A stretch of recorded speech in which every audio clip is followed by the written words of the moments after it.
هذه استراحة بالقرب من المحطة الشامية، مسوكين فيها عرقية 2 سارقين لهم حوالي 400 راس ومعزة وثلاث ابكار صغار ما شاء الله، حاطين بيت شعر وسارقين ماكينة كهرباء وسارقين كل شيء طال عمرك.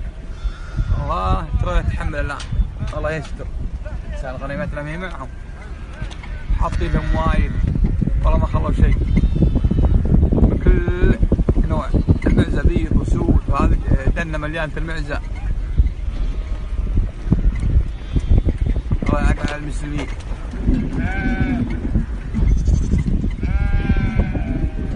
لا توفقها.